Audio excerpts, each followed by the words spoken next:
Bonjour tout le monde. Dans cette vidéo, nous allons continuer notre cours et découvrir une notion très importante en mathématiques financières, les intérêts simples. Vous allez voir que c'est beaucoup plus simple que vous ne le pensez. Alors, commençons tout de suite par la définition. Dans le cas de l'intérêt simple, il faut bien comprendre une idée essentielle, que le capital initial reste invariable pendant toute la durée du prêt.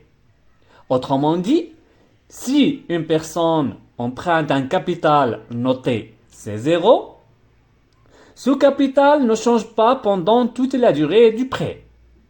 Ensuite, ce qui est important ici, c'est que l'emprunteur doit verser à la fin de chaque période l'intérêt dû. Par exemple, après une période, disons une année, l'emprunteur doit payer le capital initial C0 plus l'intérêt I, avec bien sûr I égale C0 multiplié par I, comme nous l'avons déjà vu dans la vidéo précédente. C'est bon? Remarque importante. Avant de continuer, il y a deux remarques très importantes à retenir. Premièrement, le système des intérêts simples est généralement utilisé pour des placements à court terme, c'est-à-dire moins d'une année.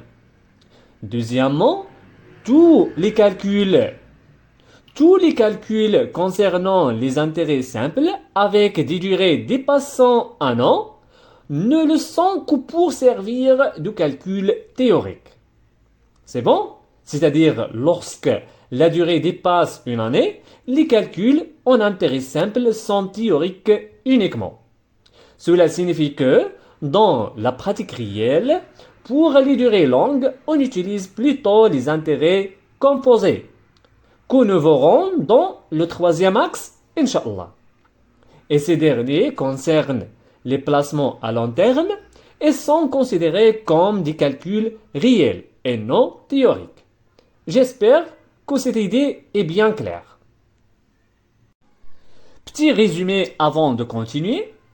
Donc, qu'est-ce qu'on a vu jusqu'à maintenant? On a vu que dans l'intérêt simple, le capital initial reste constant et à la fin de chaque période, l'emprunteur paie l'intérêt dû. Très bien. Passons maintenant au calcul des intérêts simples. On suppose qu'on emprunte un capital C0 pendant une période, ou un taux d'intérêt I par période. Prenons un exemple pour bien comprendre, mais cette fois-ci sur plusieurs périodes. Donc, dans cet exemple, on a le capital initial C0 et après la première période, un an par exemple, c'est-à-dire on paie le capital initial C0 plus l'intérêt I, avec I égale C0 multiplié par I. Très bien. Et après la deuxième période, on paie encore l'intérêt C0 multiplié par I. On écrit ici C0 plus, c'est-à-dire le capital initial, plus C0 fois I. Et faites attention ici, car le capital initial C0 n'est payé qu'une seule fois, mais les intérêts sont payés à chaque période. Même si on écrit C0 plus C0 fois I. C'est juste pour ne pas oublier le capital initial. C'est bon? Donc, on a l'intérêt à payer après la première période est C0 fois I. Somme versée fin de la première période. Et l'intérêt à payer après la deuxième période est C0 fois I. Somme versée fin de la deuxième période, etc. Comme j'ai déjà expliqué maintenant. C'est bon? Aussi, on a l'intérêt à payer après la dernière période, période N, et C0 fois I, sont versés fin de la dernière période. Donc, après la période N, on doit payer aussi le capital initial C0 et on doit payer aussi l'intérêt C0 fois I. C'est bon? Très bien. Donc, qu'est-ce qu'on peut conclure ici?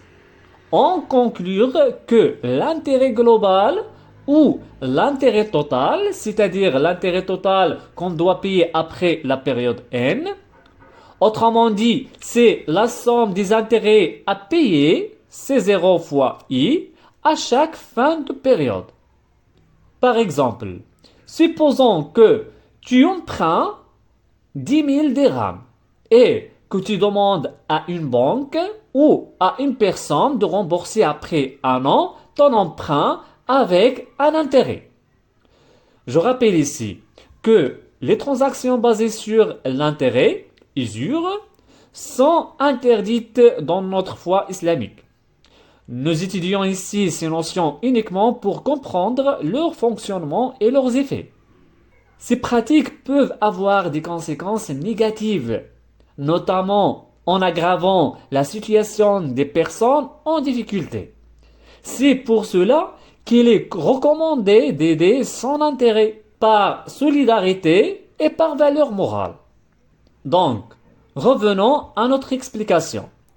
On suppose que tu prends un emprunt de 10 000 dirhams et après une période, supposons une année, alors à la fin de cette période, tu dois payer 10 000 dirhams plus l'intérêt C0 fois I. Si cela se répète une autre fois, avec le même montant, alors à la fin de chaque période, tu dois payer le même intérêt car le capital initial reste constant. Très bien. Donc, on conclut qu'après la période N, la somme des intérêts est égale C0 fois I plus C0 fois I plus etc. plus C0 fois I N fois. Très bien. Alors, IG égale C0 fois N fois I. Avec IG s'appelle l'intérêt total ou l'intérêt global. Et il est considéré comme un gain pour le prêteur et un coût pour l'emprunteur.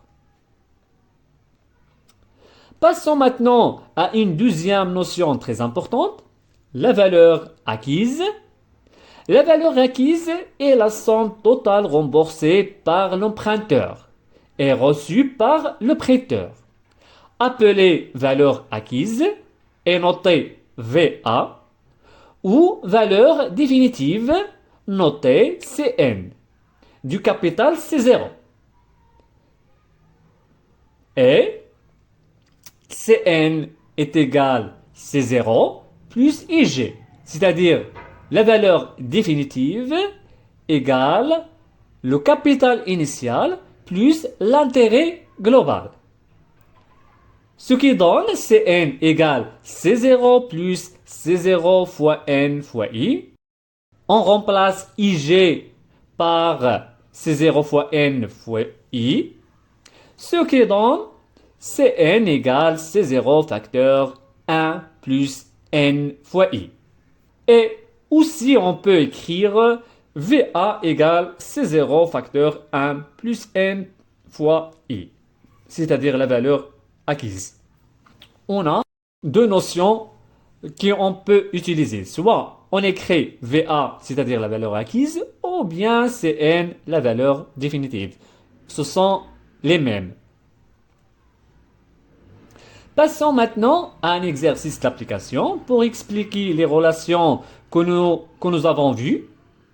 On a ici un capital C égale 60 000 dirhams et placé pendant 5 ans au taux annuel de 10%. Calculer l'intérêt global produit par ce placement ainsi que la valeur définitive ou acquise du capital C. Je vous donne quelques minutes pour résoudre cet exercice, puis vous pouvez voir avec moi la correction, Inch'Allah. On passe maintenant à la correction. On a ici les données les plus importantes dans l'exercice 100. On a le capital initial, C égale 60 000 dirhams. Nombre de périodes, on a 5 périodes ou bien 5 ans. Et le taux annuel, I égale 10%. Alors, l'intérêt global en dirhams, tout simplement calculé par la formule IG égale C fois N fois I. On fait l'application numérique, c'est-à-dire on remplace le capital par 60 000 et le nombre de périodes par 5 et le taux annuel par 0,10, ce qui donne 30 000 dirhams. Pour la deuxième question, on a la valeur définitive ou bien valeur acquise du capital C après 5 ans en dirhams. Ce qui donne C5, c'est-à-dire la valeur qu'on doit payer après l'année 5, égale le capital initial C plus IG, c'est-à-dire l'intérêt global, égale 60 000 plus 30 000, ce qui donne 90 000 dirhams. Ou bien, on peut écrire aussi par la formule C5 égale C facteur 1 plus NI. Et C égale 60 000 facteur 1 plus N égale 5 fois I qui égale 0,10. Ce qui donne C5 égale 60 000 fois 1,5 égale 90 000 dirhams. On obtient la même réponse par la deuxième formule. Et voilà, nous arrivons à la fin de cette vidéo. J'espère que vous avez bien compris cette capsule. Si la vidéo vous a plu, n'oubliez pas de mettre un like, de vous abonner à la chaîne et de la partager avec vos amis. Merci beaucoup pour votre attention et à très bientôt pour la prochaine vidéo, Inch'Allah.